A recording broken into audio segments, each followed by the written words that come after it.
Hi, I'm Leon Lovelace, and this is Unstoppable Force. Okay, I'm going to talk about the election and project or predict who I think will win because this is a political show, and it'd be a little remiss if I didn't actually predict this. So hopefully, I could get this edited and put up before the end of the night, so I could, officially have it out before the election's finalized. Okay, most of my predictions are going to be just based on the polls because I don't live in Ohio or Georgia, Florida, or Nevada or any of the other states. So I can't talk to a bunch of people and see who they're leaning towards or who they're going to vote for or who they did vote for. Because I live in North Carolina. But even then, that's still anecdotal evidence. I still need to actually put out polls and, question at least 800 people several times for it to actually be a decent prediction or a decent projection. But I'll just look at some of the electoral, or look at one of the electoral maps, just look at the polls and just tell you what I think is going to happen. Because one thing I did find that was very interesting was that a few days ago I looked at the polls and Trump was up by like 1 or 2 points in the last few polls in North Carolina, where I live. He was up by 1 or 2 points in the last few polls in Florida. So I thought that was very interesting that at that time that he was likely to pull all those swing states and make it a really close race.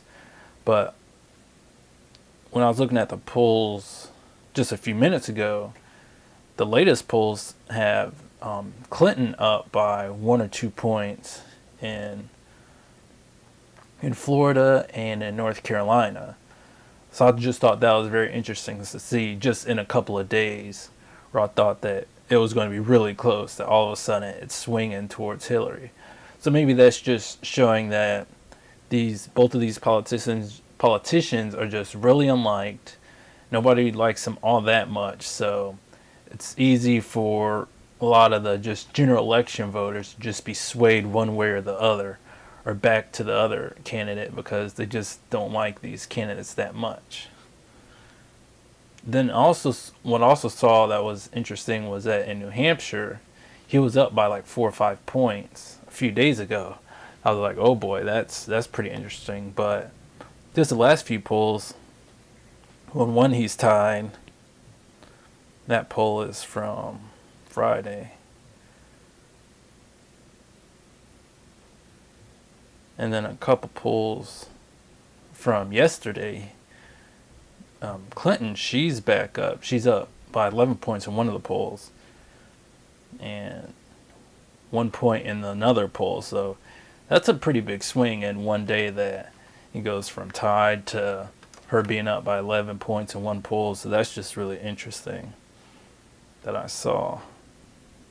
Oh, and then I'm on the 270win.com looking at their electoral college map, and they show Iowa, Arizona, and Georgia as swing states. I don't really think that's categorized accurately, because the last few polls, all three of those states have been polling like plus 3 points for Trump over the last few polls, and it hasn't really wavered that much at all. I haven't looked too closely over them over the last few months, but I check them occasionally, last month and maybe a couple of weeks ago I checked. And I checked a little bit more often in the last few days. But one of the biggest things that did change the polls up was the FBI investigation. James Comey, I think, with him all of a sudden just trying to reopen the case about Hillary's emails, that definitely seemed to jump the polls and have people rushing towards Trump, at least for a little bit. So that was just really notable. That happened in the last few days. But also, I think the key for Trump is that even if he wins Ohio, North Carolina, and Florida, he's still not going to have enough electoral college votes to win. So I think for him, the key is that he has to flip Pennsylvania, because Michigan, it's categorized as a swing state, but Hillary's been up consistently over the last few polls by 3 or 4 points. So I don't think he's going to be able to win that. But he was up by 1 point in the last poll in Pennsylvania. In the other recent polls, Hillary's only been up by 1 or 2 points. So he could possibly flip Pennsylvania towards him. So I think that's the key for him, is that even though he has to win all these other states, if he doesn't flip Pennsylvania, he's not going to be able to win, because even if he flips Colorado and he wins Nevada, already added it up and he still won't have enough. So if you're really voting, or if you're really worried that he's going to be able to win, you just got to look at Pennsylvania. If he doesn't get Pennsylvania, it's not likely he's going to be able to win. And then the key for Hillary is she needs to win Michigan, because it's looking like she may or may not win North Carolina or Florida.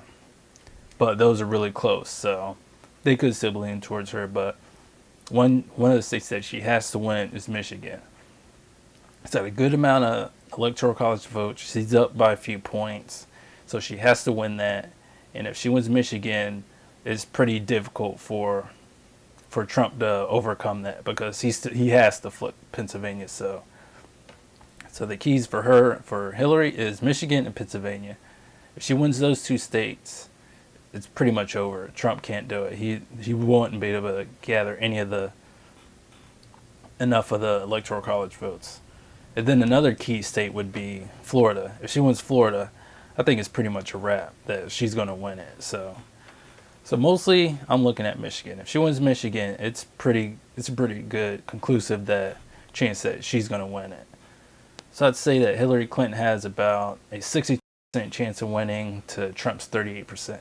Trump does have a good chance of winning North Carolina and Florida, but he has to flip Pennsylvania, because some of the other states, Nevada and Colorado, if he wins those two, he still doesn't have enough, because he's going to win Arizona and Iowa, because he's been up by a few points, by 4 or 5 points in those states. So he's going to win those two, but he really has to flip Pennsylvania. So just look at Pennsylvania. All right, and thanks for watching.